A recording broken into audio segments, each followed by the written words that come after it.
Nightly greetings, y'all. Sharm Espina here, homegrown and happy to bring you PTV News now. And tops on our stories for tonight.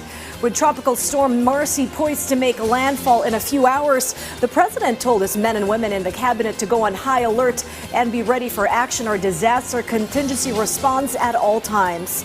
The president stressed the need for a reliable and high-functioning communication system that sends weather advisories and conveys accurate and latest information to the public for timely and prompt on-the-ground response.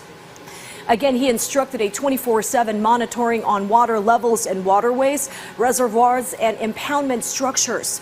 He also directed agency authorities to have pre-positioned relief supplies and items ready for dispatch distribution to affected locations.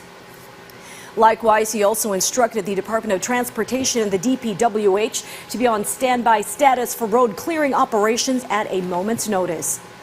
He also commended and extended his heartfelt thanks to the rescue and recovery teams and the medical personnel who patiently wait and work hard and fast to provide first aid and life-saving medicines and treatment. And in news overseas, over 200 million Americans and U.S. citizens took to the nearest polling centers to exercise their most sacred right of suffrage and their freedom to choose the next leader and tenant of 1600 Pennsylvania Avenue. Let's hear a sampling of their choices and the reasons behind in this VOA story.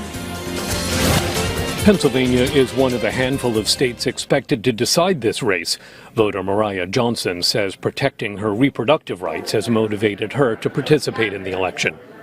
Well, I'm a woman, so I would like to vote for my rights. I would like to keep them, and for my future children, and for the rest of the world. In Virginia, voter Samik Mitar says he chose Kamala Harris. In terms of the total platform that she's running on, I think it creates a better, more secure future for my daughter. And frankly, I want my daughter to grow up in a world where it's the norm for a woman to be president. Florida voter Ricky Suyono says he backs Donald Trump. I believe in the economy. I felt like, there are a lot of job losses right now because I believe Trump gave an incentive to U.S. companies to hire American workers versus outsourcing the job to other companies. New York voter Keisha Marcelin says she voted for Harris. I'm a student, but because I am a black woman, so it's kind of obvious who I need to vote for because this is not everyone's life on the line. This is black women's life, women's reproductive health, just everybody's life on the line, and this is important. Georgia voter Michael Geisler says he wants a second term for Trump. I just think he's the best, option for the American country. He's kind of the candidate that spoke to me. I wasn't old enough to vote when he first got elected, but I liked how his policies, his economic policies, and how my life was while he was president. And then during the last 4 years under Biden, it's been financially difficult. I don't like where the country is going. Texas voter Tinashe McConey also backs Trump. Well, he does have his shortcomings. I mean, his character, we don't even have to go into detail. He is a lot of things. But when it comes to moving the country forward, like getting the country to regain its dominant status, he's my best fit. A record number of people voted before Election Day in a contest that political polling shows is a close race between Trump and Harris. Scott Stearns, VOA News. At this moment, let's shift the focus to my colleague in PTV's Baguio City studios for what's hot and happening in the Cordilleras. Audrey? Naimbag Arabi, Pilipinas, nadiskubre dagiti militar ti ginasot a bala, improvised explosive device kan personal equipment dagiti New People's Army jay Sitio Bagong Barangay Pabrika, Balbalan, Kalinga. May basar iti report ti 5th Infantry Division, Philippine Army, naduktalan dagiti alikamon dagiti NPA kalpasan anay sayang kat ti long range patrol kan oplan ultimatum dagiti civilian active auxiliary personnel ti 103rd Infantry Battalion. Iti inisyal nga investigasyon dagiti otoridad na amuan at lugar ket sigod a kampo ti KLG Baggas, iti sidong ti Ilocos Cordillera Regional Committee idipay 2022.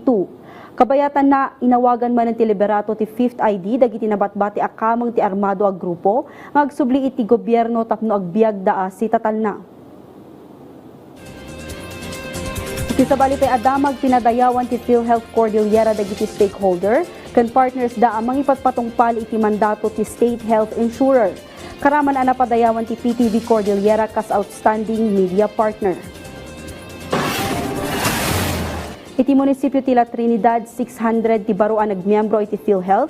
Isuan nasuruk itan iti 2,500 ti pakabuklan ang miyembro iti ili. May sa ti La Trinidad nga adan iti kaaduan ang miyembro iti PhilHealth. Kapo iti dayta na bigbigda ka stop group enrollment program wino GEP sponsor iti stakeholders awarding iti PhilHealth Cordillera. Nabigbigban nga star awardee iti PhilHealth Financial Management and Reporting Enhancement Program ti Hungduan Municipal Hospital IJ Fugao ken ti Far North Luzon General Hospital and Training Center IJ Luna Apayao. Karaman pay anapadayawan ti People's Television Network Cordillera gapo iti awan sarday a suportana kadagiti nagduduma a programa ti PhilHealth. Nagyaman da kadagiti amin a partner kan kiddaw dati tuloy-tuloy a panakitinulong datapno makaipaayda iti napimpintas a serbisyo kadagiti miyembro.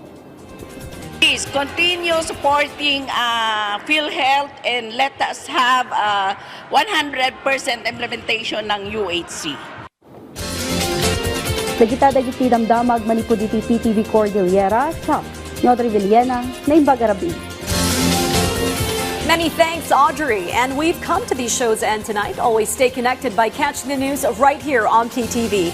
This has been Sharms Espina wishing you all a restful evening and thank you for watching PTV News Now.